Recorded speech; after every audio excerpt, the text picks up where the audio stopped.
ভাই গরুর গোস্ত কত করে কেজি? 780 টাকা। ভাইয়া আমাকে 5 কেজি দেন। আচ্ছা আমারে আধা কেজি গোস্ত দেন তো। আচ্ছা এই ভাই আমার 10 কেজি গোস্ত দেন তো। ঠিক আছে দিচ্ছি।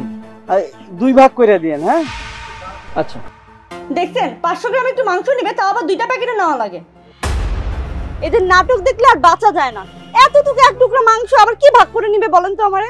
এই তোর গরুর গোস্ত কেনার সামর্থ্য নেই, এখানে আসছিস কেন? যা পোল্ট্রি মুরগি কিনা খা, যা যা এখান থেকে। আই ভাই ওনারটা আগে দিয়ে বিদায় করেন তো।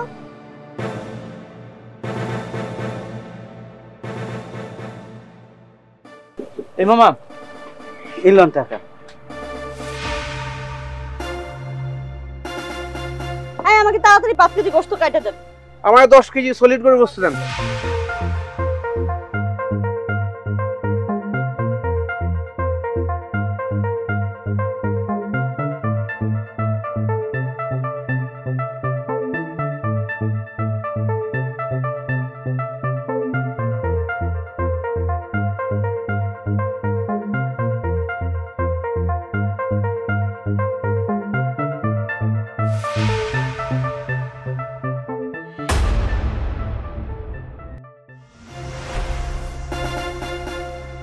এই তোরে আমি তখন দেখলাম যে তুই 500 গ্রাম মাংস 2 ভাগ করে যে নিলি, এইটা আবার লোকজনের মধ্যে তুই ভাগ বাটোয়ারা করতেছিস। এতটুকু মাংস নিজের সামর্থ্য নয় আবার মানুষরে দিচ্ছিস না? তুই কি দানবীর হয়ে গেছিস? এই মিয়া তুমি নিজেই চলতে পারো না, আবার তুমি এখানে এসে মাংস বাটা শুরু করছো না? আচ্ছা তুই কি করিস আর কই থাকিস? না আমি একজন দিনমজুর, যে লাল মিয়া বস্তি আছে না এখানে এখানে থাকি। তাহলে বস্তির মানুষ হয়ে যেখানে তুই একজন দিন মজুর, নিশ্চয়ই তোর এতটাও সামর্থ্য নাই যে তুই মানুষকে মাংস ভাগ বাটোয়ারা করে বেড়াবি। তাহলে এটা কেন করতেছিস? দেখেন ম্যাডাম, আমি তো গরিব মানুষ, আর এটা রমজান মাস, সংযমের মাস।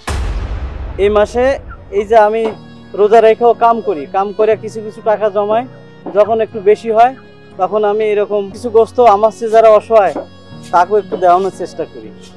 আমার তো আর বেশি সামর্থ্য নাই, কি করুম কোন? আসলে আজকে আপনি আমাদের একটা বড় শিক্ষা দিয়েছেন। আমরা আপনার সাথে যে আচরণটা করেছি না, সেটার জন্য আপনি আমাদেরকে ক্ষমা করে দেন। আর আপনি একজন দিনমজুর হয়ে আজকে আমাদের অনেক বড় একটা শিক্ষা দিয়েছেন।